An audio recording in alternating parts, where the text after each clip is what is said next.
Madame Riva Castoriano, tout d'abord, merci beaucoup que vous avez accepté de venir témoigner de vos activités de recherche dans le cadre de notre programme Archives audiovisuelles de la recherche en sciences humaines et sociales. C'est vraiment très gentil d'être venu. Permettez-moi de vous présenter très brièvement. Vous êtes chercheur au CNRS et en même temps vous travaillez, vous enseignez à l'IEP, à l'Institut d'études des sciences politiques, donc les Sciences Po à Paris, et vous êtes chercheur au CERI. Vous partagez d'ailleurs votre vie intellectuelle et scientifique entre la France et les États-Unis. Enfin, vous êtes très souvent, vous étiez très très longtemps à Harvard. Enfin, vous étiez, je crois, récemment à Princeton. Non, à Harvard aussi. De nouveau à Harvard. Et donc, voilà, voici donc une carrière internationale. Vos activités de recherche, vos domaines de recherche plus particulièrement parlant, concernent avant tout les questions entre l'État et les communautés, donc les questions du nationalisme, ou plus particulièrement des nationalismes en Europe, et aussi des nationalismes oriental, notamment le nationalisme turc, pour parler ainsi. Et vous occupez aussi d'une question très importante, la question du transnationalisme. Donc, si vous êtes d'accord, parlons-en de ces domaines de recherche, qui sont d'ailleurs, je crois, justement actuellement extrêmement actuels. Et avant de commencer de parler, j'aimerais bien vous demander de nous retracer brièvement votre parcours intellectuel et scientifique. Merci beaucoup. Bon, je commence donc par ma thèse. C'est vraiment le tournant. J'avais fait ma thèse sur la formation de communautés, justement, mais d'une perspective de sociologie urbaine. Comment les communautés se forment dans la ville, comment l'espace définit les communautés, comment l'espace donne une forme à la communauté, si c'est une communauté fermée ou une communauté en réseau, ou c'est juste des réseaux de relations qui déterminent les relations sociales entre individus. Et j'avais comme étude de cas les Turcs. Et j'avais comparé les Turcs à Paris et à Terrasson. Et Terrasson, c'est une toute petite ville dans le sud-ouest, en Dordogne. Et c'est là où je voyais la formation d'une communauté presque homogène, transparente, d'un côté, à cause de la taille de l'espace. Et de l'autre côté, à Paris, comment les réseaux définissent vraiment le sens d'une communauté, de contrôle social, la base de l'organisation sociale parmi les immigrés turcs. Et ensuite, je suis allée en Allemagne, puisque l'immigration turque, c'était l'Allemagne. Et ça l'est toujours. Et beaucoup plus maintenant. Et pour comparer aussi l'immigration turque, là-bas, les formes d'organisation sociale des Turcs, des familles turques immigrées en Allemagne, notamment à Berlin, et maintenant Paris et Terrasson. Et je m'étais dit, en observant pendant 2 mois les familles turques en Allemagne, je me suis dit, mon Dieu, ils ont exactement les mêmes formes d'organisation sociale. C'est les mêmes, des petites communautés dans certains quartiers, ou bien des réseaux de relations d'un quartier à l'autre. On retrouve une combinaison de Paris et de Terrasson. Donc, alors que on sait qu'ils étaient allés comme Gastarbeiter là-bas et qu'ici, il n'y avait pas de terme de Gastarbeiter, ils étaient travailleurs immigrés avec la même idée de retour, la même idée de retour que Gastarbeiter. Donc, en quoi la politique a une influence sur les populations immigrées? C'est là où je suis venue à la question de l'État. Comment les politiques d'immigration peuvent avoir un effet sur les modes d'organisation des populations immigrées? Mais si les politiques d'immigration en tant que telles n'ont pas d'effet sur les modes d'organisation, ils avaient un effet sur l'expression identitaire. Et d'où la relation, la nouvelle problématique que j'ai développée après ma thèse, c'est les relations entre État et communauté. Ça ne change pas les formes d'organisation. Les formes d'organisation viennent comme un bagage culturel. Ils reproduisent les mêmes choses que dans le pays, avec des nouvelles dynamiques dues à l'espace, à l'environnement. Mais l'expression identitaire, les revendications changent en fonction des politiques. Donc c'est là où, avec le temps, suivant depuis les années 80, l'immigration turque en Allemagne et l'immigration maghrébine en France, du coup je laisse les Turcs en France, mais je reprends les maghrébines, je vois le parallèle en quoi les États définissent les identités collectives cette fois-ci. Non pas que les espaces définissent les formes d'organisation sociale, mais les États qui définissent les identités collectives.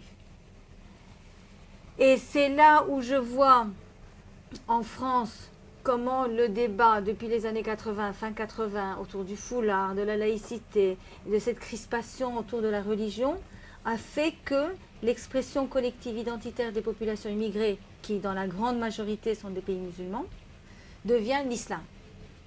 Et en Allemagne, toujours dans les mêmes années, dans les années 80, fin 80, avec tous les débats sur la citoyenneté, la chute du mur et les Aussiedler qui arrivent, la citoyenneté des Turcs qui deviennent beaucoup plus important à mettre en avant, donne l'élément identitaire principal autour de la citoyenneté et de la nationalité qui fait des Turcs en Allemagne une communauté ethnique qui revendique avec une nationalité spécifique, donc ethnique turque, qui revendique des droits égaux autour de la citoyenneté. Donc en France, l'égalité serait sur la représentation d'une religion. En Allemagne, le terme de l'égalité serait autour de la citoyenneté. Et quand j'ai mis ces deux face à face, je me suis dit, il y a quelque chose qui se dégage de là, c'est les négociations entre États et communautés. Et c'est ce que j'ai appelé négociations identitaires. Et ce qui fait que non seulement les populations immigrées négocient leurs droits avec les États, mais les États négocient leurs identités avec les immigrés. Du coup, la laïcité devient vraiment le cœur de l'identité, d'une identité française qu'on imagine en réaction aux revendications des populations immigrées ou à l'expression identitaire des populations immigrées plus que la revendication. Et comment la citoyenneté devient le cœur, la crispation de l'identité nationale allemande en réaction à la demande des Turcs de la double nationalité. Non seulement de la nationalité comme droit, mais surtout de la double nationalité où ils maintiennent une idée de nationalité d'origine et citoyenneté allemande. Donc voilà la formation de négociation d'identité dans ma tête et dans mon ouvrage. Bon, ça c'est donc deuxième étape. Troisième étape, j'ai repris mes immigrés et je les ai suivis en Europe. Pourquoi vous riez? Non. Je les ai suivis partout en Europe. J'ai essayé de voir quel genre de réseau de relations ils ont créé. Je suis toujours dans les organisations sociales. Quel genre de réseau existe entre populations immigrées en Europe? Et c'est là où j'avais analysé en long et en large une association que le Parlement européen avait créée, le Forum des migrants, et qu'ils avaient essayé de mettre un réseau de populations immigrées qu'ils avaient essayé de mettre sur place pour une représentation, pour une lutte pour l'égalité, lutte contre le racisme, etc. Où ils avaient pris les critères étaient très ambigus. C'était soi-disant la nationalité, il fallait être du pays tiers, c'est-à-dire non européen, non communauté européenne, à l'époque, 92, alors que c'était principalement ceux qui étaient les plus immigrés, quoi. Enfin, population qui représentait le plus la population étrangère, comme les Maghrébins en France, en majorité de nationalité française, mais ils étaient représentés. Les Caribéens, mais aussi les Indiens et les Pakistanais en Grande-Bretagne, qui sont du Commonwealth, donc ils avaient la nationalité britannique. Les seuls qui correspondaient vraiment aux critères de nationalité d'étrangeté étaient les Turcs en Allemagne. Donc j'ai suivi ces réseaux et j'ai essayé de voir quelles étaient leurs revendications, qu'est-ce qu'ils revendiquaient auprès de la Commission européenne, auprès du Parlement européen, quel genre de représentation. Et ce qui m'a amené à développer l'idée de solidarité transnationale. Comment les solidarités se forment à travers les frontières. Et là, je vois que les Pakistanais et les Turcs n'ont rien de commun. Les Pakistanais, tout ce qu'ils ont à demander, ou les Indiens, toutes leurs revendications est retournée vers la Grande-Bretagne. Et que les Turcs, leurs revendications, c'est vers l'Allemagne. Et que les Maghrébins en France, par exemple, les Pakistanais et les Indiens, ou même toutes les populations minoritaires en Grande-Bretagne à cette époque-là, s'appelaient Black. Ils se disaient Black. Et ils venaient en Europe en disant il faut qu'on puisse promouvoir l'idée de Black et de lutter contre le racisme en tant que Black. Et voilà que les Maghrébins et les Turcs se disent non, on n'est pas Black. On ne va pas accepter cette idée. Donc, les Maghrébins vont se mobiliser autour de l'égalité, du travail, même de la représentation religieuse. Les Turcs en Allemagne vont se mobiliser autour de la citoyenneté. Donc, rien de commun. Mais parallèle à comme quoi, c'est vraiment les négociations se font entre États et populations immigrées, et non pas au niveau transnational. Mais le seul élément qui a vraiment permis, ou qui s'est développé autour d'un réseau transnational, c'est-à-dire qui traverse les frontières nationales, a été la religion. Donc l'islam. Et c'est ça que j'essaie de développer maintenant. Quatrième étape, transnationalisme. En quoi ces réseaux, maintenant, constituent un nouvel élan de nationalisme, en quoi, sans revendication territoriale, dispersés à travers les territoires nationaux, et qui fondés à partir d'une rhétorique, d'une mobilisation et de nouveaux élans, vont redéfinir un nationalisme presque sans territoire. Dernière étape, j'en suis là. Je ne sais pas combien d'autres j'en aurai.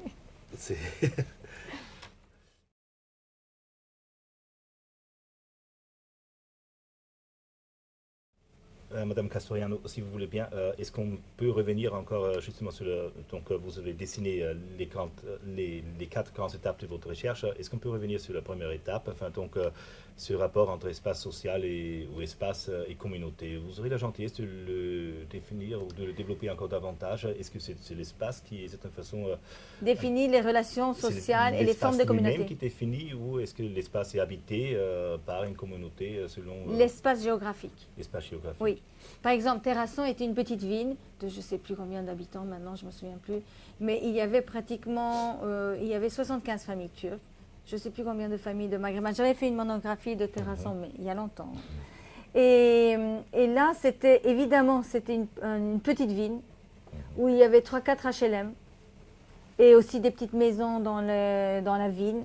Et les familles étaient totalement dispersées, mais en même temps regroupées dans des HLM, mais qui se réunissaient autour d'un café ou deux, et qui établissaient des hiérarchies entre eux, qui savaient qui était qui, il y avait une transparence totale, et qui, dans la hiérarchie, il y avait par exemple, il habite tel HLM, il n'y a que des immigrés, c'est très mauvais, tel HLM, c'est plus français, c'est beaucoup mieux, ou bien son fils est délinquant parce qu'il fréquente des Arabes, ou, vous voyez. Donc il y avait ce qui déterminait, ce que l'espace permettait, c'était une transparence dans les relations sociales et un contrôle social beaucoup plus effectif et efficace. Contrôle social. Dans quel sens, contrôle? C'est-à-dire, on est soumis à un contrôle, c'est-à-dire il faut passer absolument le permis. Sinon, on est vraiment le raté de la communauté. Il faut que les enfants fassent des études.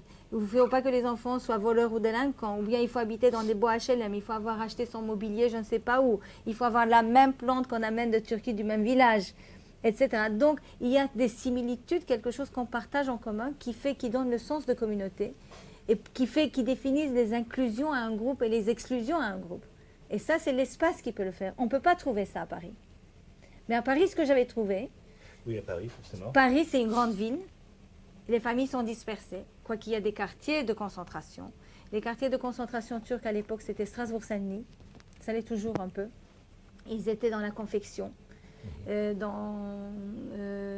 étaient façonniers, ils cousaient pour des boîtes.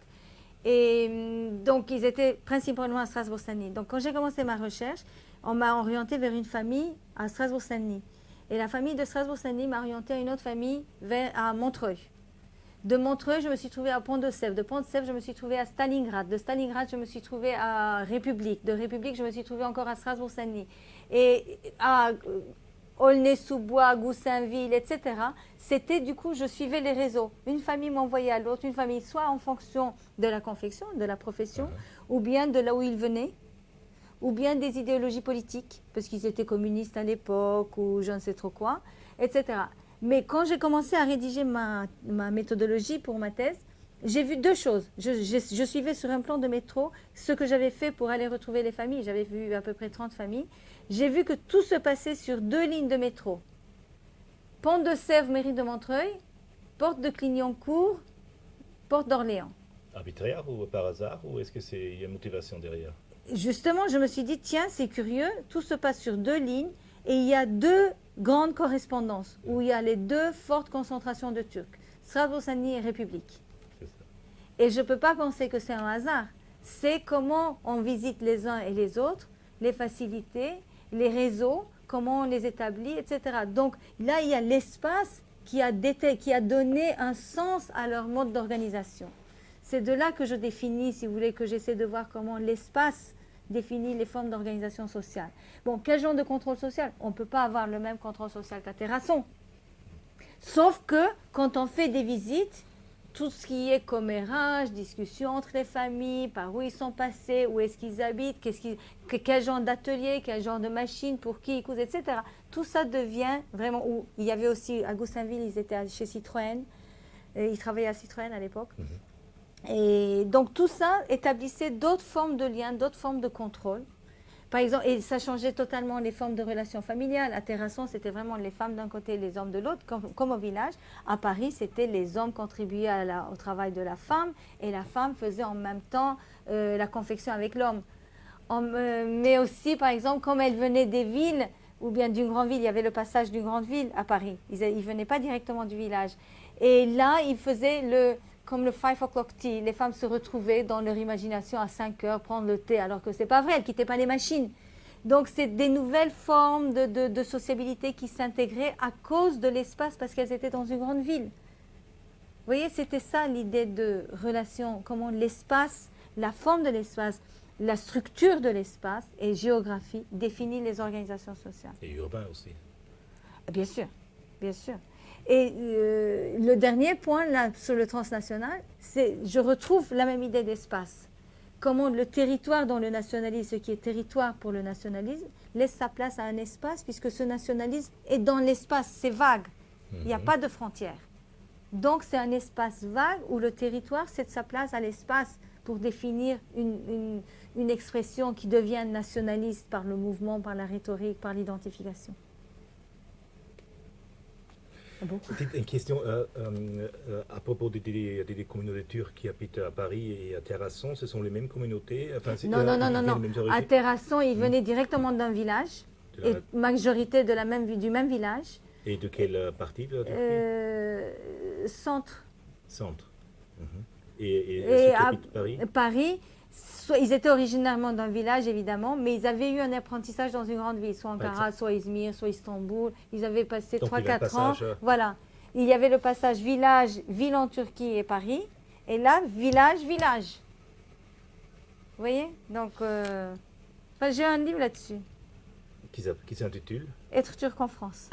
Publié chez L'Harmattan en 97, n'est-ce pas? 87. 87, pardon, excusez-moi, 87.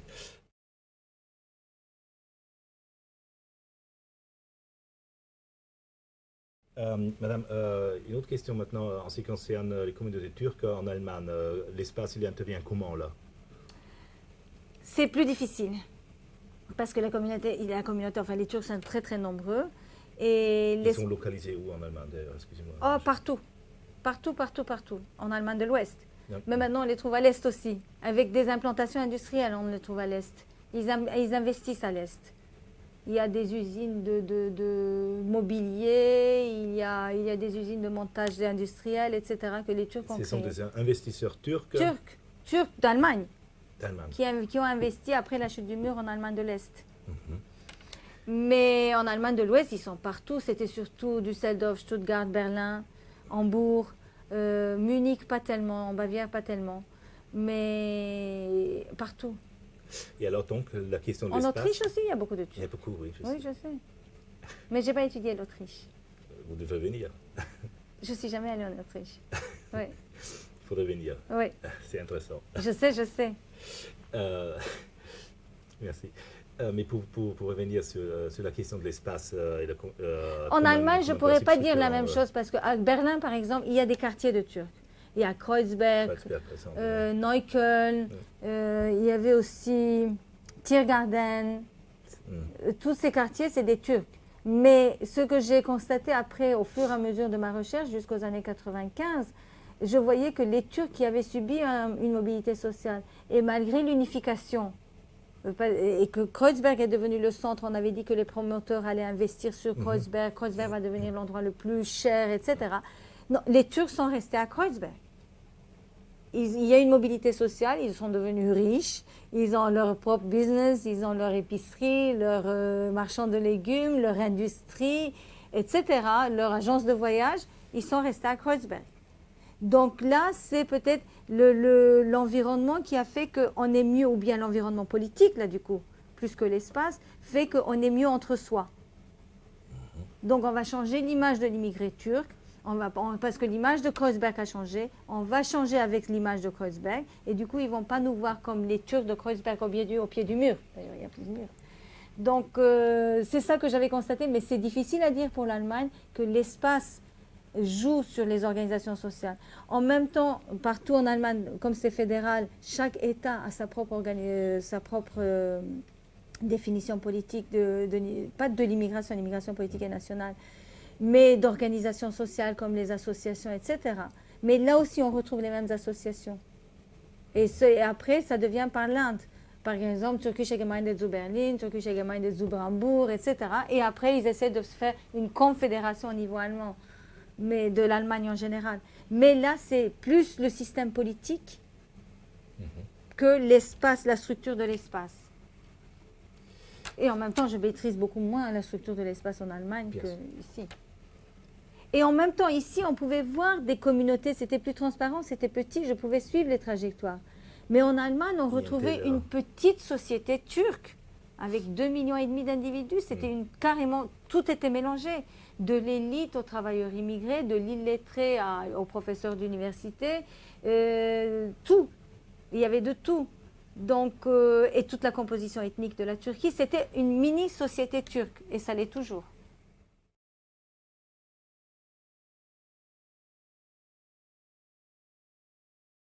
Madame, j'aimerais bien revenir encore sur la question de l'espace social en France, enfin de l'espace comme un principe structurant. Vous êtes géographe par hasard? Non, pas du tout, je suis un sémioticien. Ah, d'accord. Par contre, c'est une question qui m'intéresse beaucoup puisque je travaille moi-même sur les questions de l'interculturalité. Et donc, évidemment, non, mais ça veut dire qu'en fait, est-ce que si un Turc quitte cette configuration spatiale, est synonyme avec une intégration, une assimilation ou encore un parcours particulier du turc dans la société française ou allemande. Ou allemande. En principe, oui. Toute la sociologie urbaine de l'école de Chicago dans les années 20 a fait ça, a montré comment l'Italien qui habitait dans le quartier italien de Chicago ou de Boston, une fois avec la mobilité sociale, a déménagé dans un autre quartier. À Kreuzberg, on voit que non. Mobilité sociale ne les a pas éloignés de Kreuzberg. Ou Neukölln, c'est beaucoup moins bien, mais Kreuzberg, maintenant, c'est même bien. En France, j'ai eu l'occasion de faire une recherche pour le Haut Commissariat à l'intégration et je suis retournée à Strasbourg-Saint-Denis et j'ai vu que, hier encore je le disais à un ami américain, que les Turcs qui étaient à Strasbourg-Saint-Denis, maintenant habitent dans les banlieues, ont gardé un atelier à Strasbourg-Saint-Denis. Mais en même temps, d'abord, la configuration de Strasbourg-Saint-Denis a changé. C'est plus des Chinois maintenant dans la confection que des Turcs. Mais les Turcs qui sont restés dans la confection ont leur atelier. Ce n'est plus là où ils habitent et ils travaillent. Ils habitent à, je sais pas, à Saint-Denis, Aulnay-sous-Bois. Ils vous disent 92, 93, 94, je ne sais même pas où c'est. Mais ils ont leur atelier là-bas. Ou bien ils habitent dans l'immeuble, là-haut, et l'atelier est en bas. Donc il y a une mobilité qui a gardé certains ancrages locaux. Mais au niveau individuel, quitter un quartier, est-ce une intégration, assimilation? Oui, mais rester dans le quartier aussi, ça l'est. Vous voyez, rester à Kreuzberg, ça ne veut pas dire qu'ils ne sont pas intégrés aujourd'hui. Ça ne veut pas dire qu'ils sont les plus bas qui sont restés à Kreuzberg. Non. Ça veut dire qu'il y a une autre forme d'intégration. L'intégration est économique, sociale, culturelle aussi à certains égards. Mais en même temps, c'est un repli pour rester entre soi. Pas nécessairement un repli non plus, mais de savoir qui on veut être entre soi. Cela n'entraîne pas nécessairement un communautarisme politique comme on analyse. Pas nécessairement. Mais en même temps, c'est une base pour le communautarisme. Ça devient le territoire du communautarisme. Vous voyez, de l'espace, on revient au territoire qui devient vraiment le territoire de ce groupe. Mais ceux qui partent ne veulent pas dire qu'ils ont coupé avec cette communauté. Ils peuvent être les représentants même. D'ailleurs, les représentants, ceux qui se mobilisent le plus pour ces communautés, sont ceux qui habitent beaucoup plus loin. Et ceux qui sont intégrés autrement dans la société, ou ceux qui ont un autre rôle, une autre fonction, un autre statut dans la société, et qui reviennent, qui mobilisent.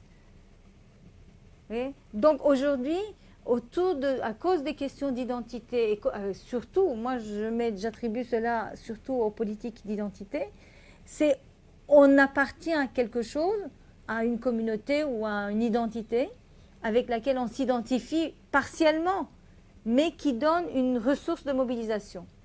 Et on s'y rattache. Et là, l'espace n'a rien à voir. Je comprends, c'est-à-dire qu'il y a une sorte, même si on quitte l'espace d'origine, cela ne veut pas dire qu'on quitte l'idée de communauté. C'est cela. Voilà. Donc, de toute façon, c'est un genre nouveau oui. d'existence, de toute façon. Absolument. Hein. Et c'est là on fait revenir aussi le pays d'origine là-dedans. Ouais. Le transnationalisme. On y viendra. Mais par contre, j'aimais bien encore vous poser une question, évidemment. Est-ce que vous avez eu la possibilité de travailler sur ce rapport espace-communauté avec d'autres communautés que les communautés turques, ou est-ce que c'est vous ou non? Non, mais maintenant je m'intéresse. J'ai beaucoup lu sur les banlieues, mais j'ai pas fait de terrain moi-même. J'ai beaucoup lu sur les banlieues, je réfléchis beaucoup sur les banlieues, parce que justement je me demande dans quelle mesure ces banlieues en France, qui est beaucoup plus transparent maintenant dans ce qui est vraiment pas nécessairement communauté à partir d'une nationalité, mais d'une espèce de communautarisme comme base, comme territoire d'identité. Et je me pose beaucoup la question des banlieues, à savoir, est-ce que ce n'est pas vraiment le noyau de nouveaux nationalismes sans territoire, par une reterritorialisation identitaire dans un autre État? C'est la question que je me pose. Merci, mais ma question est mais je ne sais pas l'espace là. Je n'ai pas vu les autres populations, maintenant c'est mélangé. Quand on parle de ghetto, on dit qu'on n'a pas de ghetto, mais pour moi il y a des ghettos de musulmans. Comme il y avait des ghettos juifs, on disait bien ghetto juif, pourquoi on ne dirait pas ghetto musulman? Non, bien sûr. Bien sûr, ce n'est pas démocratique, mais bon, parce qu'on ne se l'admet pas. Mais dans quelle mesure cela maintenant n'est pas une stratégie de la part des populations, et dans quelle mesure ce n'est pas une stratégie aussi transnationale des pays d'origine ou d'autres organisations qui cherchent à promouvoir les identités religieuses ailleurs. Donc là, ce n'est pas des Turcs uniquement.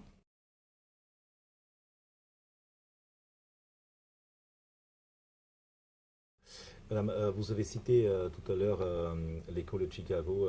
Vous aurez la gentillesse de nous expliquer davantage Dans les années 20, en 1924 plus précisément, à l'école de Chicago, il y a eu quelques chercheurs qui travaillaient sur la sociologie urbaine, enfin qui ont créé la discipline de sociologie urbaine à partir des populations installées dans la ville, des concentrations dans la ville, et c'était des projets pas d'intégration, à l'époque on parlait d'acculturation, d'intégration dans la société et de cohésion sociale. Et ils ont, à partir de leurs recherches sur les populations, sur les concentrations de populations, ils ont créé vraiment la discipline de sociologie urbaine qui consiste à analyser la ville à travers les minorités et leur présence dans la ville, leur organisation et leur formation politique. Mais politique dans le sens américain, c'est-à-dire la mairie, le vote, etc. Et comment la ville, la configuration de la ville, comment les immigrés constituent la configuration de la ville. Et il y a eu des monographies de livres fabuleux de cette époque, des années 60. L'école a été créée en 1924, mais les vrais travaux de la sociologie urbaine, c'est dans les années 50-60. Et qui ont pris, il y a le Urban Villages de Gans, qui a pris le North End, un quartier de Boston, qui décrit vraiment toutes les relations sociales et de deux générations des Italiens. À Chicago, il y avait aussi les Italiens, il y a aussi des histoires de gangs, de bandes, des jeunes qui sont analysés par... C'est tout le phénomène urbain qui a été analysé par l'école de Chicago à l'époque. Et la sociologie urbaine a beaucoup changé. Maintenant, on est plus dans les conflits, dans l'interethnique. Interethnique y figurait aussi. Mais maintenant, on est plus dans la reconfiguration politique et résolution de conflits presque, de la sociologie urbaine ou la violence, évidemment. Mais à l'époque, non, c'était vraiment les relations interethniques entre communautés qui faisaient le tout de la ville.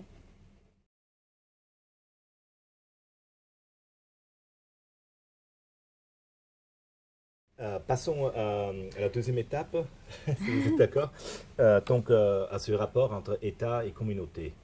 Vous aurez la gentillesse, et vous avez parlé effectivement dans le cadre de cette deuxième étape, vous avez utilisé une notion qui m'a beaucoup intrigué, c'est la négociation identitaire. C'est mon livre. Oui, justement, c'est un livre qui est d'ailleurs publié aussi en France, aussi bien en France qu'aux États-Unis, enfin, de toute façon. C'est publié d'ailleurs. Chez Princeton University Press. Au Princeton University Press, certainement, oui. Donc, vous aurez la gentillesse de redévelopper un peu plus en détail ce rapport entre État et communauté, ou oui, communauté, d'une part, et d'autre part, cette notion de négociation, parce que quand on parle de négociation, en général, disons, de manière pré-critique, enfin, on pense évidemment à une négociation individuelle entre deux personnes, enfin, deux acteurs. Enfin. Oui, tout à fait. Alors, oui, je suis partie de l'hypothèse que les États forment des communautés. Si les États forment des communautés, les relations avec les États donnent aussi le contenu identitaire de la communauté. C'est-à-dire, si on est dans les politiques du multiculturalisme, même si on le rejette en France, on a ces associations, etc. Enfin, il y a une politique vraiment d'identité en jeu.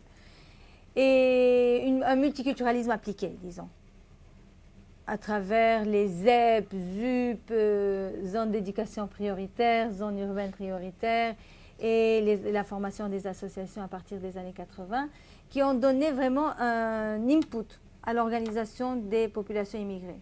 Tous ceux qui étaient actifs dans des associations à travers les syndicats ou bien autres, pour les causes des travailleurs, ont viré vers les associations dites culturelles, de langue, de folklore, de nourriture, de ce que vous voulez.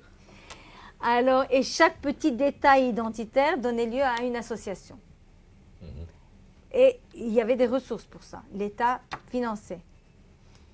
Et donc, voilà que l'identité prend le dessus dans le corporatisme, alors que le corporatisme français n'a jamais parlé d'identité.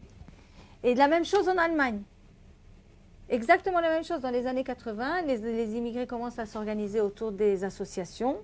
Et là aussi, le plus petit détail de l'identité turque devient vraiment l'élément d'une association où il y a des ressources pour qu'ils s'organisent. Les discours dans les débats parlementaires sont aussi ambigus que contradictoires, comme réappropriation d'une identité, fierté, meilleure intégration, etc. N'empêche qu'il y a des structures qui se mettent en place à travers les associations. Et au fur et à mesure, ces associations commencent à définir une identité, puisque c'est à partir de cette identité qu'on va avoir des ressources. On va avoir des ressources humaines, on va mobiliser les gens qui vont faire partie des associations. On va mobiliser des ressources matérielles de l'État qui financent les associations. Il faut rentrer dans leurs critères. Donc voilà qu'on est dans une furie des associations dans les années 80, avec des leaders d'associations, moi je les ai appelés les entrepreneurs ethniques, qui savaient mobiliser les deux, etc. Et voilà qu'arrive l'histoire de Foulard chez nous, en France. En France. Et du coup, on voit encore que l'État, au lieu de prendre toutes ces associations qu'ils ont créées, dont ils ont suscité la création, oublier ces associations et trouver des imams par-ci, par-là. Parce que, en même temps que ces associations financées par l'État, il y a eu aussi les lieux de prière qui se sont annoncés comme associations, qui n'avaient pas nécessairement les financements de l'État, mais qui pouvaient aussi s'organiser pour avoir les financements de l'État. Il suffisait de dire culturel, il suffisait de dire journée d'études sur je ne sais trop quoi, etc. Et quand il y a eu l'histoire de Foulard, c'était ceux-là les interlocuteurs. Si l'idée d'association en France, et comme en Allemagne, c'était d'avoir un interlocuteur entre une population, une collectivité et l'État, on ne va pas dire communauté, et du coup, le leader d'association est l'intermédiaire par excellence entre cette collectivité et l'État.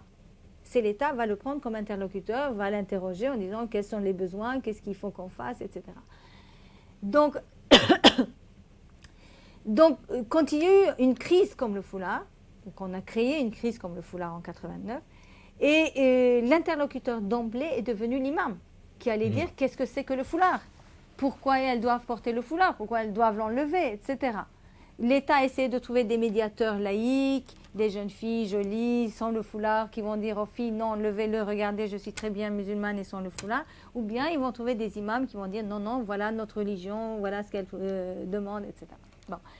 Et dans mon analyse, je montre qu'à force d'avoir dévié, enfin, d'avoir choisi les imams comme interlocuteurs, on a dévié la notion de communauté, d'une communauté culturelle à une communauté religieuse qui cherche une représentation.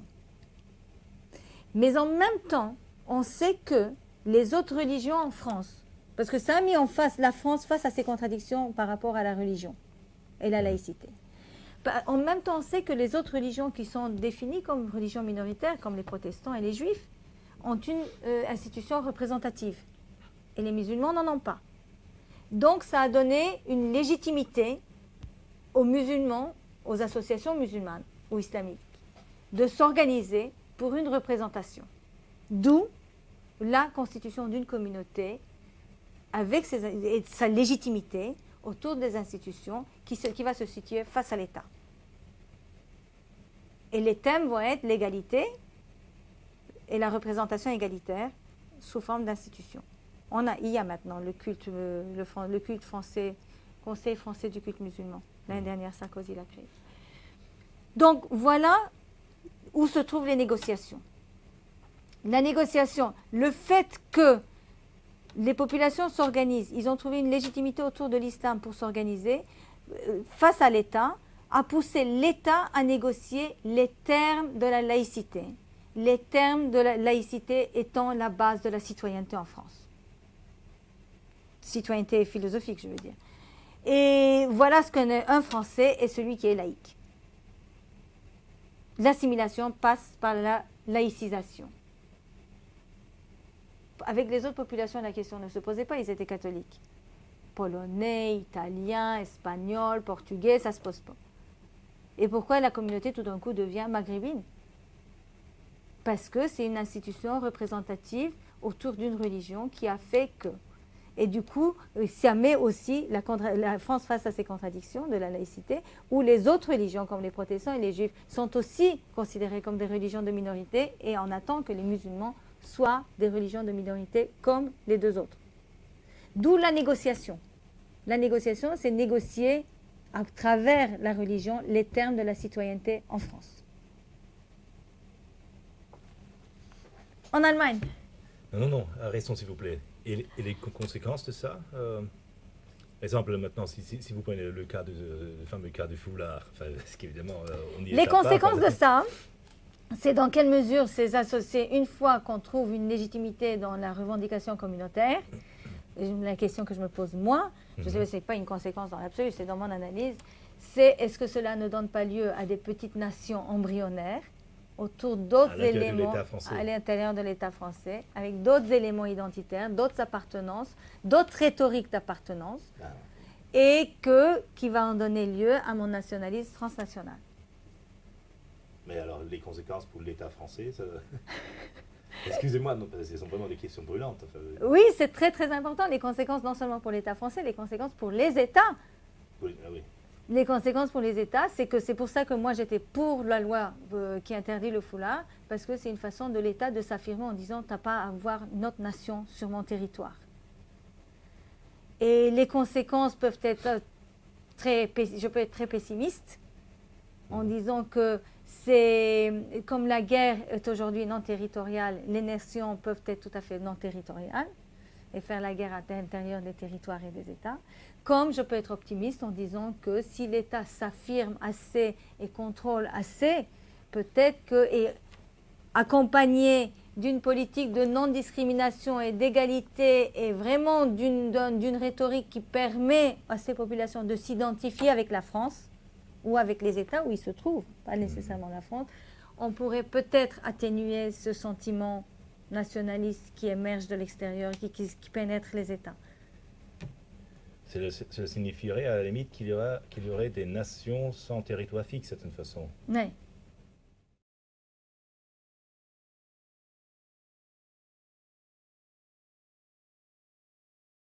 J'aimerais bien là maintenant pas aller en Allemagne, mais plutôt en Turquie, si vous permettez. Ok. En fait, vous avez raison, c'est très lié. Oui. Justement, s'il vous plaît. Oui. Quel est ce rapport justement entre l'État et disons, une affirmation La Turquie, j'avoue que je connais mal, j'y suis née, mais c'est tout. Et je n'ai pas étudié la Turquie. Et bien sûr à l'école jusqu'au lycée, mais j'ai connu la Turquie à travers l'immigration turque, en France et en Allemagne. Bon, en Turquie, ce n'est pas la peine que je raconte ma vie, mais je n'ai pas grandi dans un milieu turc. Et j'ai connu les Turcs, et je parle turc évidemment, et j'ai connu les Turcs vraiment, et la Turquie à travers l'immigration. Jamais j'avais pensé que la Turquie était... Je savais que les Turcs étaient musulmans, mais pour la population turque était musulmane, Mais c'était tellement la laïcité pour moi que jamais j'aurais imaginé que l'identité première d'un Turc dans sa définition serait musulman. Et dans ma recherche, je trouvais systématiquement ça. À tel point, je leur disais, mais quelle est ta religion? Ils me disaient, turc. Oui. Donc je savais que c'était imprégné, puisque moi, je n'étais pas considérée comme turque, puisque je ne suis pas musulmane. Mais je savais, mais à ce point-là, que tout serait justifié à travers la religion. Le trousseau, la piscine, le foulard, je ne sais pas moi, le mariage évidemment, etc. Tout était autour de l'islam. Et dans les années 80, avec ces associations, justement, notamment en Allemagne, et à quel point toute identité politique qui cherchait une place en Turquie et qui était refoulée par cette république homogénéisante, comme la France, et un État-nation centralisé qui refoulait toutes les identités en Turquie, avait trouvé un espace d'expression et de revendication en Europe, notamment en Allemagne. Et bien sûr, je pense aux islamistes, aux partis islamistes en Turquie qui ont émergé surtout en Allemagne, aux Kurdes qui avaient trouvé toute légitimité d'action et de revendication qui leur était refusée, bien sûr, en Turquie, qu'ils trouvaient en Allemagne et dans tout l'espace européen. Il y a aussi une autre confrérie, pas une confrérie, religion, les Alevis en Turquie, qui sont les chiites turcs, pas les sunnites, qui sont considérés comme des minorités et qui n'ont pas de légitimité religieuse en Turquie. Les Alevis. Les Alevis. Et qui ont trouvé aussi un espace d'expression et qui se sont distingués, différenciés des sunnis turcs en Allemagne et en Europe, en disant qu'ils étaient plus progressistes, qu'ils envoyaient leurs filles à la piscine, ils ne mettaient pas de foulard, etc. Et qui ont gagné une certaine légitimité en Europe.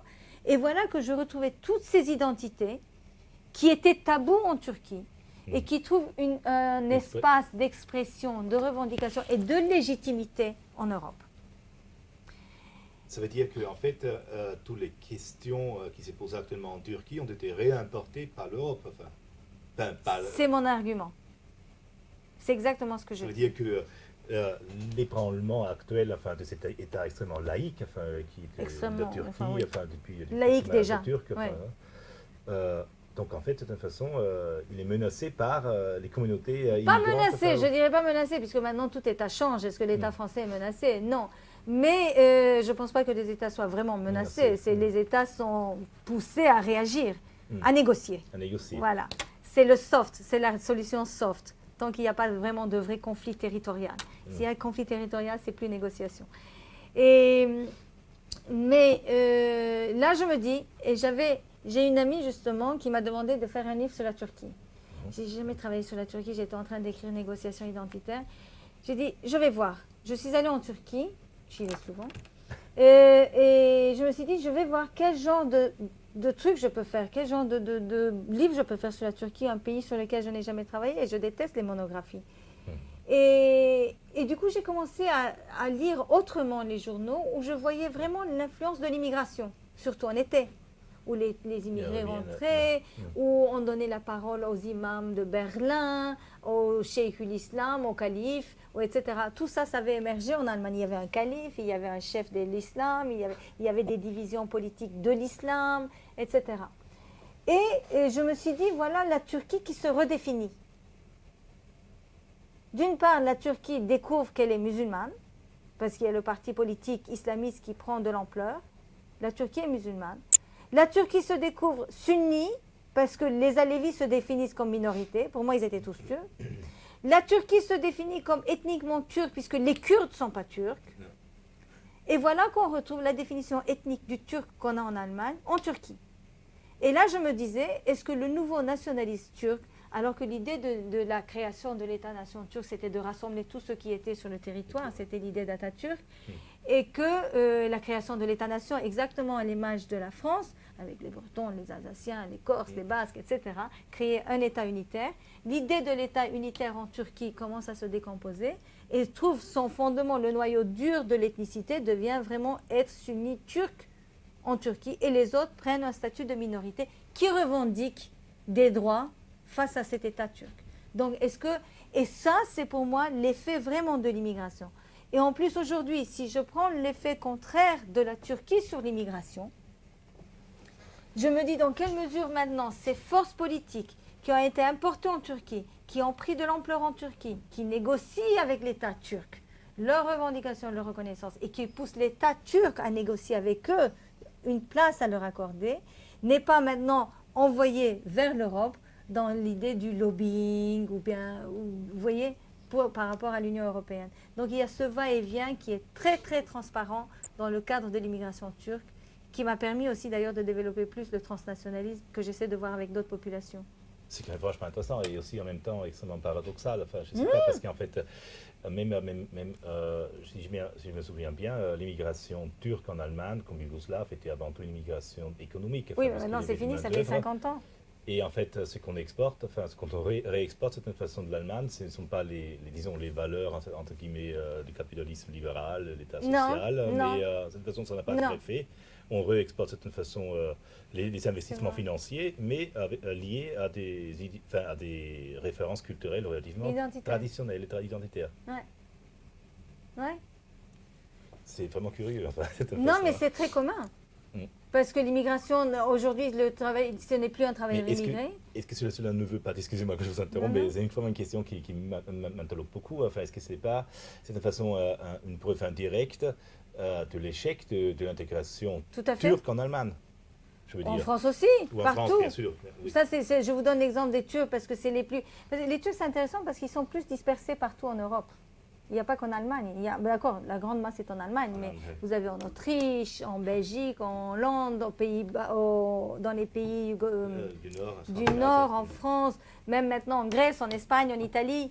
C'est vraiment les plus dispersés. Donc le transnational fonctionne. Mais c'est la même chose pour tout. Aujourd'hui, je pense qu'une meilleure intégration, même s'il y a une réussite de l'intégration individuelle, il y a de plus en plus de l'usage collectif de cette intégration au niveau identitaire. Et les acteurs transnationaux qui font ce va-et-vient, ce transfert, c'est les plus intégrés, c'est ceux qui parlent le mieux les deux langues, ceux qui ont fait le plus d'études, ceux qui savent mobiliser toutes ces ressources. Ouais. Moi, je peux être une parfaite lobbyiste à Bruxelles, par exemple, à Washington aussi. On n'est pas. Non, mais pour vous dire, qu'est-ce qui fait de moi une Française, une Américaine, ou je ne suis pas américaine du tout, ou une Turque, si vous voulez. Je suis tout à fait un individu, je suis à Sciences Po, j'ai fait toutes mes études ici et j'ai des amis turcs évidemment, mais si j'étais impliquée, si j'étais militante, j'aurais très bien pu mobiliser les industriels pour un lobbying à Bruxelles. J'en connais qui le font. Et c'est ceux qui ont le plus un statut et une place dans la société. Donc il y a un usage collectif d'une intégration individuelle de plus en plus.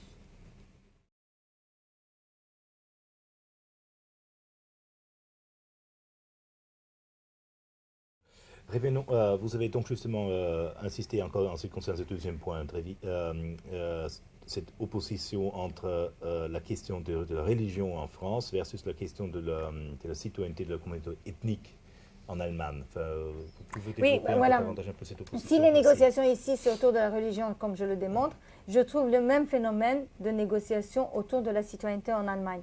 Après Mölln et Solingen surtout, quand on a brûlé les 5 familles turques à Mölln, en 91 ou 92, il y a eu une très forte mobilisation. Ce qui est curieux, c'est que c'était la mobilisation ici, pour le foulard, c'était la classe politique qui s'est mobilisée. Là-bas, c'est la société civile qui s'est mobilisée. Et comment lutter contre le racisme, comment faire des lois antiracistes, etc. Et la seule façon de peser politiquement, c'était de revendiquer la citoyenneté. On doit voter, ils doivent voir qu'on vote et que notre vote compte. Et la citoyenneté devient de plus en plus importante, surtout que à cette époque-là, il y a des Aushidler qui arrivent et qui sont Aushidler qui viennent de Russie, des pays de l'Est, qui sont allemands de citoyenneté, de jurés, juridiquement, et qui n'ont pas du tout la même culture politique, alors que ces associations se sont développées. Après la citoyenneté, ils ont dit qu'ils ne parlaient pas allemand, mais bon. Et certains le parlent quand même. Et donc là, je me t'ai dit, voilà, l'élément à négocier pour les Turcs devient la citoyenneté. Quelle est la réaction de l'État allemand? L'État allemand met des conditions sur la citoyenneté. Il y a la naturalisation, il y a toujours eu la naturalisation. Ce qui a empêché le Turc de se naturaliser, c'était la demande de la double nationalité. Voilà que la double nationalité revient sur le tapis. Qu'est-ce qu'on fait de la double nationalité? Déjà en 89, il y a eu des changements de loi. On a assoupli un peu. Et on a baissé le prix Le coût de la naturalisation, c'était dans les 10 000 Deutschmarks. Non, c'était dans les 3 000 Deutschmarks. C'est descendu à 5 000 Deutschmarks, etc. Et donc, après, qu'est-ce qu'on en fait? Et les Turcs demandent la double nationalité. On résiste à la double nationalité. Ce n'est pas dans la Constitution. Et voilà que cette organisation pour demander la citoyenneté à cause d'une nationalité différente fait de la communauté des Turcs en Allemagne une communauté ethnique fondée sur la nationalité. Et cette nationalité inclut aussi la religion, bien sûr. Donc, c'est ce qui fait des Turcs un groupe ethnique et de l'identité turque une ethnicité. Face à cette conception peut-être ethnique de la citoyenneté, on disait non, nous, s'il y a une dissociation, une différenciation à partir de l'identité nationale, cette identité nationale est notre ethnicité. Donc autant on arrive à une représentation religieuse et une revendication d'une représentation religieuse en France, autant on arrive à une organisation, une légitimisation de l'organisation autour de tout ce qui est turc en Allemagne. Là, c'est là que c'est créé dans les années 95, 96, je crois, Türkische Gemeinde zu Deutschland, carrément, de chaque land. Mais ça, c'est à chaque land, et après, chaque land s'est réuni. Comment ils se sont réunis? Ils ont pris... Ici, il y a des divisions par nationalité parmi les musulmans, évidemment. Maghrébins, Turcs, Africains, encore à l'intérieur des Maghrébins, à l'intérieur des Africains, et je ne sais trop quoi encore. Et les Turcs, il y a des divisions infinies politiques. De droite, de gauche des années 70, de gauche des années 80, des Kurdes de telle langue, des Kurdes d'une autre langue, des Alévis, de droite, de gauche, etc. En conflit permanent. Alors, leur idée de créer une Gemeinde, c'était de rassembler toutes ces divisions en des fédérations d'associations qui faisaient de Türkische Gemeinde, donc avec toute la représentation de la Turquie dans leur truc. Donc voilà, c'était l'idée de la négociation du coup, c'est pousser l'État allemand à négocier les termes de la citoyenneté, comme en France, mais les termes de la citoyenneté seraient qu'est-ce qu'être citoyen allemand? C'est quoi la citoyenneté? C'est un droit ou une identité?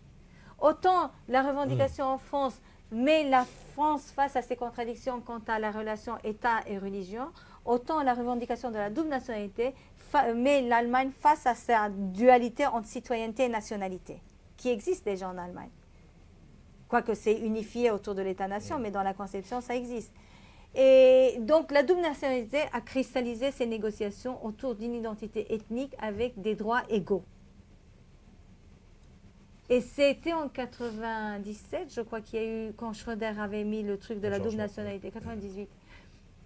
Et qui après, avec les élections ASC, on est revenu et que maintenant, ils vont avoir la double nationalité jusqu'à l'âge de 16 ans. Il faut choisir entre 16 et 21 ans, on verra.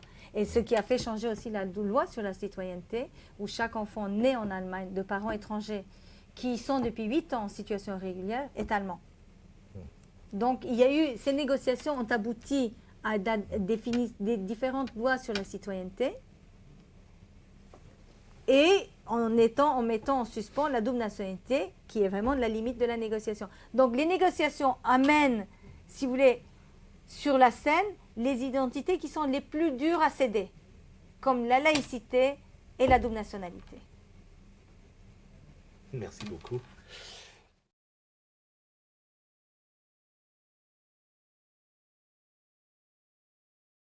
Passons donc à la troisième question. On est encore à la troisième? Identité en Europe. Les identités en Europe et les différents réseaux qui s'est créés en Europe, qu'ils ont créés en Europe. Donc c'est la question de la solidarité transnationale que vous avez appelée. S'il vous plaît, si vous êtes d'accord. Oui, là c'était une étude que j'avais faite en collaboration avec les Anglais, les Allemands, les Hollandais et les Belges. Français, Anglais, Hollandais, Allemands, Belges. C'est ça. C'était ça. Oui, et donc pour mesurer vraiment les liens entre ces associations. Mais solidarité veut dire quoi ici? Et c'est à partir de quels éléments on crée une solidarité entre associations? Quels sont les éléments qui unissent les immigrés et qui créent une solidarité? Quelles sont leurs luttes, vous voyez? Et là, le Forum des migrants créé par le Parlement européen avait mis comme thème de solidarité la lutte contre le racisme. En fait, qui n'a rien donné du tout, parce que cette association a fermé en 2001. par cause de manque de motivation, je suppose, alors que j'avais trouvé en parallèle à ça des solidarités des associations musulmanes, islamiques, comme le Parti islamique turc, par exemple, qui s'est établi à Köln et Francfort, et qui créait un nœud de solidarité entre les populations musulmanes en Europe et tous les individus qui fuyaient l'État, leur État, à cause de leur parti. Par exemple, le FIS, plein de militants du FIS allaient se réfugier chez Milli Görüş, qui était l'association du parti islamique à Francfort.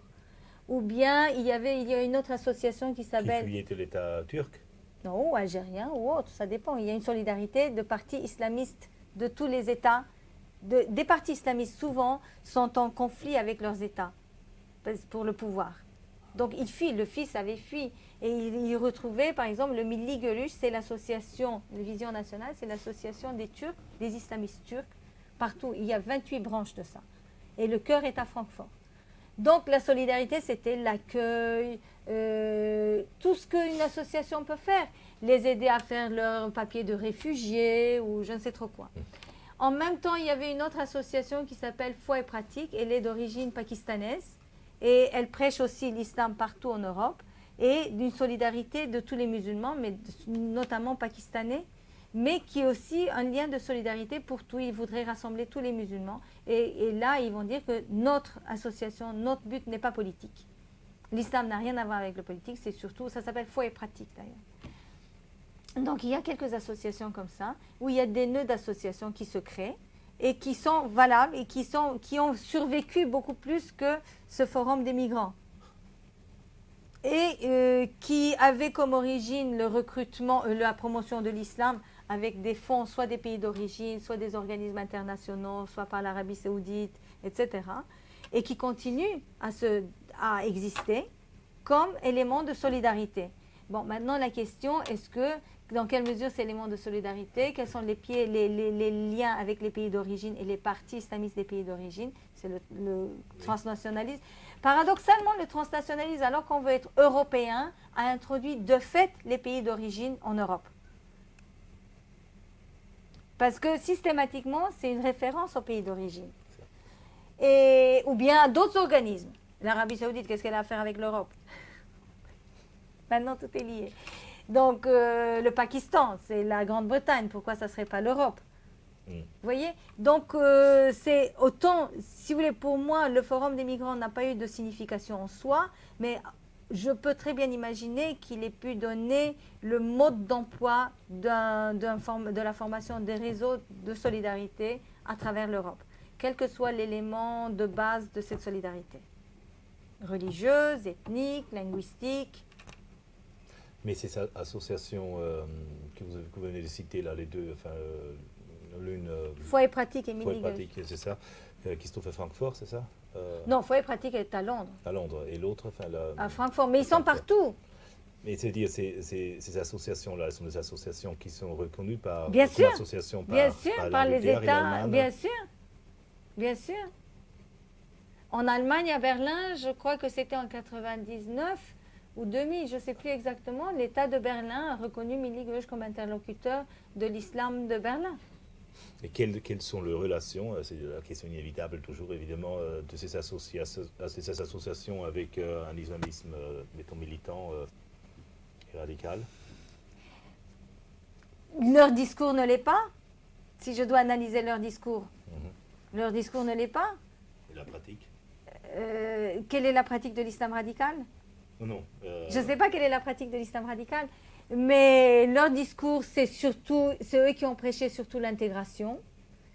C'est eux qui ont prêché l'idée de citoyenneté et de jouer tout à fait la carte européenne, allemande ou française ou britannique ou européenne dans son ensemble. Et qu'est-ce qui est radical dans leur pratique, je ne sais pas.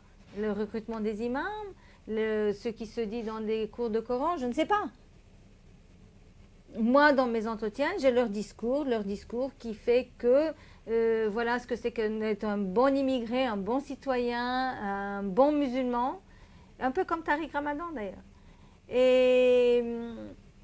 et de s'installer dans des localités à forte concentration de population immigrée, de même nationalité ou pas, et de les aider dans leur tête à s'intégrer, éviter la délinquance. On a plus peur de l'imam que de l'instituteur, c'est clair. Et donc de recrutement des imams et l'éducation religieuse des enfants, peut-être même l'imposition du foulard, sûrement, etc. Donc le radicalisme, c'est beaucoup plus le maintien d'une communauté. Et dans quelle mesure cette communauté ne fait pas partie justement d'un développement d'une nation embryonnaire très localisée, comme dans les banlieues, comme dans les quartiers, etc.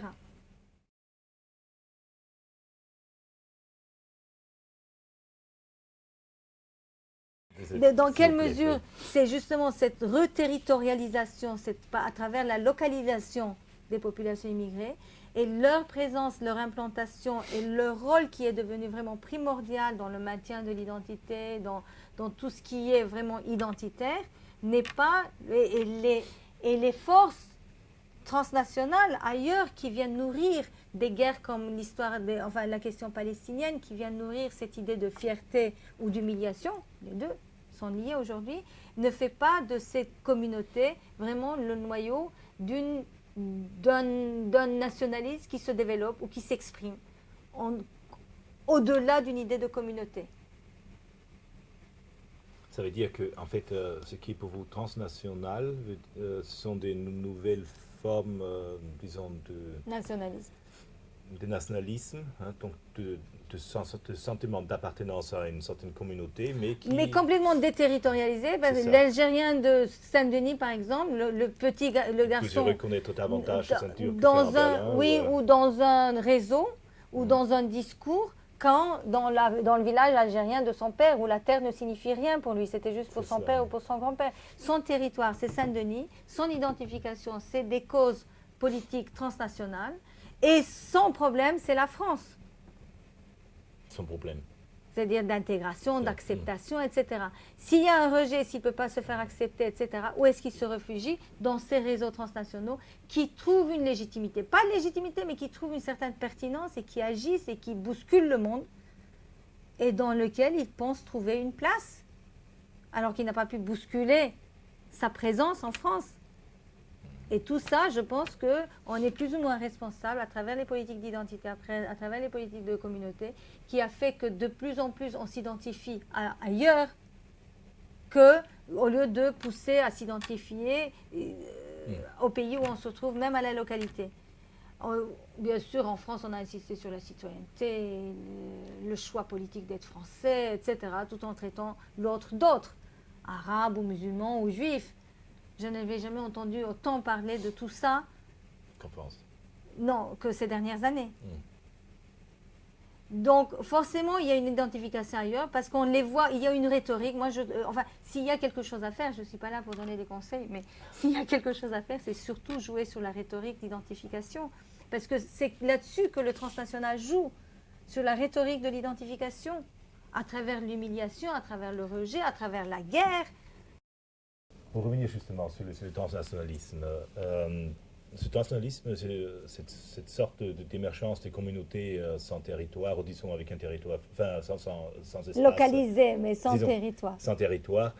Sans territoire national. Sans territoire national, oui. Est-ce que cela s'observe uniquement chez les immigrés, disons, de religion musulmane? Non. J'essaie de développer ça avec l'idée de nationalisme de diaspora. Est-ce que ce n'était pas un phénomène qui existait déjà et que ce n'est pas nouveau? Et j'ai fait beaucoup j'ai lu beaucoup sur la diaspora juive et le nationalisme, la naissance du sionisme. Et pour montrer comment, si vous voulez, une diaspora qui est une dispersion de population avec les mêmes références identitaires, c'est recentralisé ou réunifié avec l'idée d'un nationalisme comme le sionisme, par exemple, pour les juifs. Mais là, je vois une distinction primordiale pour moi, c'est que la diaspora juive ou diaspora arménienne, comme on a dit, mais qui n'a pas abouti à un nationalisme, qui n'a pas réussi. La seule diaspora qui a réussi à créer un État, ça a été les Juifs et le sionisme et l'État d'Israël. Mais une diaspora, pour moi, est une population qui est dispersée avant l'État-nation. Il n'y a pas d'État-nation, c'est un peuple qui part d'un territoire évidemment, mais qui est dispersé parce qu'il n'y a pas d'État-nation. La communauté transnationale, qui est aussi une dispersion diasporique en quelque sorte, est formée de populations qui partent des États-nations, territoriaux, souverains. C'est des immigrés postcoloniaux qui sont partis de leurs États. Inde était un État, Pakistan était un État, la Turquie était un État, l'Algérie, le Maroc, la Tunisie, Sénégal, etc. Tout ça, ce sont des États. Et leur immigration, c'est à partir d'un État. Donc la dispersion a une référence, avec la dispersion, il y a une référence étatique à un autre territoire. Le nationalisme de diaspora avait comme objectif de se doter d'un territoire, de créer un État. Le nationalisme transnational n'a pas cet objectif puisqu'ils viennent d'un État. Donc leur dispersion n'a pas de revendication territoriale. Mais quels sont les objectifs enfin, L'objectif serait tout à fait dans le sens de la reconnaissance d'une minorité. Droit culturel, autonomie personnelle, autonomie culturelle. Voilà la base d'une communauté. Droit culturel? Droit culturel, autonomie individuelle, enfin tout ce qui était vraiment dans la constitution même d'une minorité, des revendications d'une minorité. Donc, il n'y a pas de revendication territoriale. Il n'y a rien de territorial là-dedans. C'est les individus ou les cultures doivent être reconnus à égalité dans des États libéraux démocratiques. Oui. Et de là, comment arriver à une idée de nation, c'est très difficile à dire. Pour moi, c'est une construction, enfin, c'est une invention. Et une construction que j'essaie d'ailleurs de développer et de démontrer pour être convaincant pourquoi une communauté serait nécessairement une nation et pourquoi, en l'occurrence, la religion, je peux penser tout à fait à l'islam comme au judaïsme, comme un nationalisme sans territoire. Non. En principe, non. Qu'est-ce qui fait de l'islam une nation? Rien. Sauf une rhétorique qui les unit, qui cherche à les unir. Sauf une mobilisation, un mouvement comme idée de guerre ou une idée de je ne sais trop quoi, qui va chercher à les unir. Comme par exemple, aujourd'hui, les Juifs, à mon avis, ce n'est plus une diaspora, c'est une communauté transnationale. Parce qu'il y a une référence à un État qui est l'État d'Israël. Ce qui les mobilise, ce qui les fait bouger, ce qui les fait réagir, se replier, se rendre offensif ou défensif, c'est l'attitude vis-à-vis de l'État d'Israël. Donc ce n'est plus une mobilisation de diaspora, comme c'était le sionisme, par exemple. C'est plus transnational dans la mesure où il y a une référence à l'État. Les Arméniens, c'est la même chose. On aurait pu dire diaspora, quoi qu'il y avait une Arménie avec laquelle ils ne s'identifiaient pas. Et que la revendication nationaliste arménienne était à l'intérieur de la Turquie.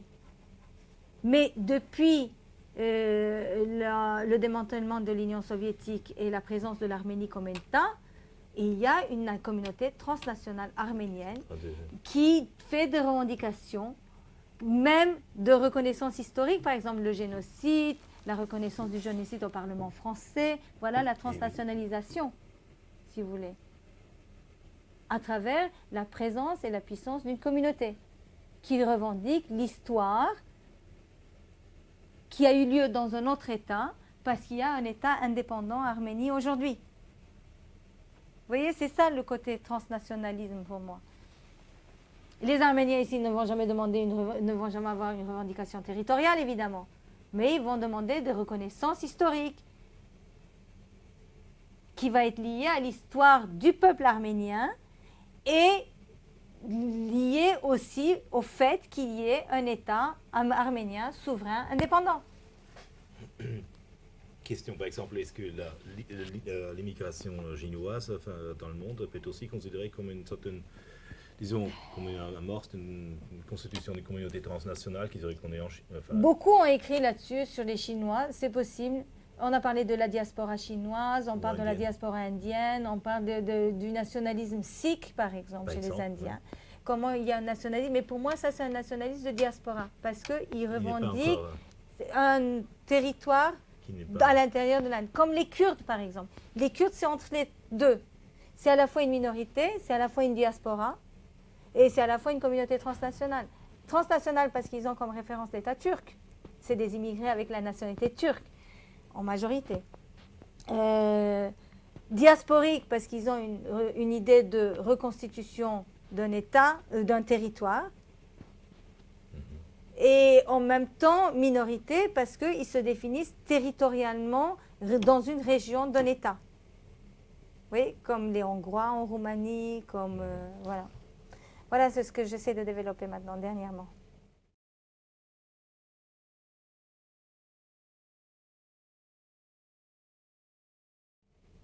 Et quel est le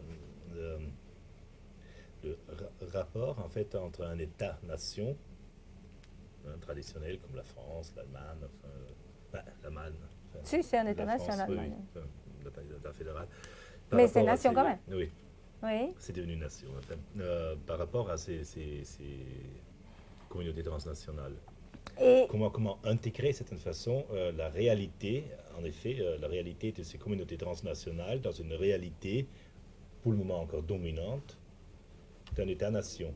Voilà, dans ces cas-là, il y a deux formes d'État. Il y a deux États en question. Il y a l'État de départ, l'État d'arrivée, ou l'État de référence, ou l'État dans lequel on vit. OK?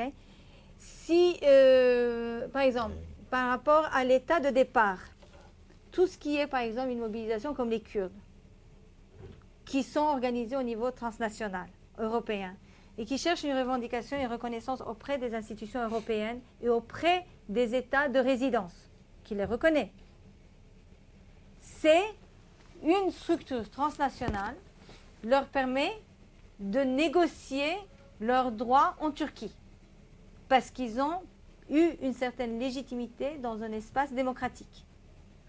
Ils viennent avec cette légitimité en disant l'Union européenne, le Parlement européen, la Commission européenne nous reconnaît, et voilà comment on fait pression. Ça devient, en quelque sorte, le transnationalisme devient un outil de pression politique, de négociation avec les États. De pression politique pour sur négocier avec les États. de départ. De départ et d'arrivée. D'arrivée, exactement. Oui. Si vous voulez, l'islam, la reconnaissance de l'islam, si on s'organise au niveau européen, on peut très bien arriver à la France en disant, voilà, l'Europe reconnaît le droit des minorités religieuses, c'est à vous de créer, etc. Donc la même chose, les Turcs organisés partout en Europe, ils peuvent très bien, ils acquièrent une certaine légitimité de droit de citoyenneté auprès des instances européennes et font pression à l'Allemagne en disant, on a l'appui de Bruxelles, vous devez changer la loi sur la nationalité. Donc le transnationalisme devient un outil de négociation primordial aujourd'hui avec les États. Et mon argument, c'est de dire que le transnationalisme n'exclut pas les États. Justement, le transnationalisme se met face aux États pour les négociations parce que dernièrement, c'est avec les États qu'on va négocier. Les États sont là. Et j'avais fait un papier à la suite de 11 septembre sur SSRC, sur le website de SSRC, et on m'avait demandé d'analyser ça à travers le transnational. Et j'avais pensé comment je peux intégrer l'État là-dedans. Je me suis dit, qu'est-ce qu'il cherche ce Bin Laden? Oui. Il cherche le pouvoir en Arabie Saoudite. Sa référence, c'est aussi un État. Son action est totalement déterritorialisée. Son action est mondiale. Comment? Je n'ai pas compris. À votre avis, Bin Laden cherche à travers le 11 septembre... Et aussi tout le mouvement transnational. Une prise de pouvoir en Arabie Saoudite. En Arabie Saoudite. Je dirais, pourquoi pas? S'il vous plaît, vous pouvez développer cela? Non, je sais, je me pose la question. Pourquoi lui, il agit totalement de façon déterritorialisée. Il a lancé une nouvelle guerre déterritorialisée. Peut-être qu'il est même l'architecte principal ou le géographe principal d'un nationalisme sans territoire, grâce à la question palestinienne, parce que sans la question palestinienne, on n'aurait pas eu ça. Et je me dis, dans quelle mesure ses objectifs sont les États, ils attaquent les États. Il y a l'Amérique, la France, je ne sais trop quoi, enfin la France, minime quand même. L'Angleterre. Voilà, et l'Espagne, etc. Et pourquoi? C'est à travers ses actions, maintenant il attaque l'Arabie Saoudite aussi d'ailleurs. Tout à fait. Oui. Et pourquoi son ambition, c'est, étant lui-même d'Arabie Saoudite et déchu du pouvoir en Arabie Saoudite, serait pas de revenir en Arabie Saoudite pour acquérir un pouvoir à travers une action totalement déterritorialisée et mondiale? Question. Donc, le transnationalisme n'exclut pas la présence des États, pousse les États à agir peut-être autrement, eux-mêmes comme acteurs transnationaux, où ils sont obligés d'être un peu partout et non pas uniquement sur leur territoire s'ils veulent être gagnants dans ce rapport de force. Mais néanmoins, quand même, enfin, quand je pense à ce que vous avez dit tout à l'heure, enfin, que on peut voir effectivement dans les États-nations actuels déjà de toute façon l'émergence de différents types de nations, comme vous avez dit, quasi-nations, enfin, entre guillemets, donc une sorte de patchwork à la limite presque, enfin, différentes nations, donc ça affaiblit obligatoirement quelque part l'État-nation, quand même défini comme un pouvoir central. Ça affaiblit, non, c'est à l'État de ne pas se laisser affaiblir. C'est de pousser les États, voilà, pousse les États à d'autres. Les communautés transnationales, oui, ça, voilà. ça fait beaucoup. Ça fait beaucoup à négocier. Et ça veut dire qu'on est, à toute évidence, ou peut-être à toute évidence, on assiste à des changements assez importants là, dans la Bien sûr, même, c'est une de l'État reconfiguration. national C'est quoi négociation de l'identité de l'État? C'est restructuration de ces identités, réfléchir à ces nouvelles formes d'action et des nouvelles formes d'exister dans un espace mondialisé. C'est quoi négocier l'identité? Mais avec des éléments qu'ils veulent mettre en avant à l'intérieur de leur pays comme à l'extérieur de leur pays. Et les décideurs politiques, à votre avis, ils sont toujours conscients de ces configurations très délicates? À mon avis, ils le font. Enfin, nous, on observe, donc on formule. Eux, ils tâtonnent. Nous, on formule leur tâtonnement. Enfin, moi, j'invente pas. J'observe, je vois, c'est purement empirique pour moi. Beaucoup de gens pensent que c'est normatif. Non, c'est empirique, je les vois. J'ai vu, je le vois négocier sur la laïcité. La preuve, on est arrivé à une loi. Ça y est, plus de négociation, c'est fini, il y a une loi. Où s'arrête la négociation? La question est là maintenant. Où s'arrête la négociation? Et avec le transnational, la même chose. Où s'arrête la négociation? Est-ce que tout est négociable? Que faire quand ce n'est plus négociable? C'est la guerre? Comment faire rendre ce qui est non négociable négociable? C'est-à-dire une solution soft. Et voilà les questions. Est-ce que je peux négocier le statut laïque de l'école publique? C'est plus négociable, c'est fini. C'est pas négociable. Les instituteurs ont essayé de voir avec le foulard, ceci, cela. Il y a une loi, c'est plus négociable. Bon, ça va être négociable parce que la loi est vraiment irréaliste dans l'application. Mais la loi met un terme à la négociation. Oui, mais cela ne veut pas dire qu'on pourra rouvrir une négociation étant donné l'évolution de la situation. Bien sûr, bien sûr. Et que l'État serait obligé. Voilà, on ne sait pas. Oui, oui. Mais c'est par tâtonnement. Les négociations, c'est un tâtonnement. On tâtonne tout. La police est transnationale, la douane est transnationale, il y a l'espace Schengen, il y a l'acte unique, il y a tout. Donc l'État n'est pas seul. Mais en même temps, ce qui est ridicule, par exemple, avec cette histoire européenne, les élections européennes, par exemple, s'il n'y a pas de mobilisation, parce que tout le monde était là, les socialistes ont repris. Qu'est-ce que je m'en fous, moi, des socialistes? Je veux savoir qu'est-ce qu'on fait de l'Europe. C'est vrai. Moi, je m'en fiche complètement que Hollande parle ce matin que les socialistes, qu'on ne veut pas de Raffarin. Ça m'est complètement égal, on était pour l'Europe. Je n'étais pas pour Raffarin. Donc, on est encore assez national et on est encore assez dans les États, si vous voulez. La population, voilà. Mais dès qu'il s'agit d'une action, on est définitivement, absolument transnational. Aussi bien les États que les individus. Enfin, pas tout le monde, mais bon. Mais c'est militants, c'est quand même surprenant. Enfin, disons, dans le débat actuel, quand on parle de la globalisation pour de la mondialité, par exemple, on a toujours en vue une sorte d'une image économique assez stérile, enfin, de la globalisation. Ce que vous développez ici, effectivement, à travers cet espace globalisé, de certaine façon, réémerge un nouveau nationalisme. Une diversité invraisemblable des nations, enfin, mais qui, de certaine façon, ne sont plus des nations au sens traditionnel du terme. Donc transnationales, comme vous dites. Et donc, du coup, finalement, il y a de nouveau une certaine diversité culturelle avec des négociations relativement compliquées à comprendre déjà pour les décideurs politiques actuels. Tout à fait. Ma question est vraiment ma dernière question, si vous permettez, étant donné effectivement l'actualité de vos recherches, enfin, et vraiment, est-ce que vous envisagez ou est-ce que vous croyez que ce type de recherche peut contribuer de certaine façon à des prises de décision ou bien à des aides, à des prises de décision J'espère. politiques ou, j'espère, Plutôt une prise de économique. conscience ou essayer de voir autrement Et les vous-même, choses. vous travaillez dans cette direction est-ce que J'essaie de faire un livre là-dessus. Enfin, j'ai Ouais, déjà, s'il vous plaît. voilà. C'était mon habilitation que j'ai soutenue au mois de mars et j'ai développé déjà tout cet aspect. Maintenant, je dois des aspects de... nationaliser son territoire et je dois broder autour pour en arriver à un ouvrage. J'espère bientôt. Mhm. Et ma question est effectivement, est-ce qu'on peut effectivement s'imaginer qu'il y a une certaine expertise pratique qu'on pourrait Il y en a, faire? mais c'est pas mon boulot. Ça, vous n'aimez pas faire. Non. Non. Madame, je vous remercie infiniment. C'était Je vous en vraiment prie. Je vous en prie. très intéressant. Merci Oui, beaucoup. merci pour vos questions aussi. Du coup, ça fait penser autrement.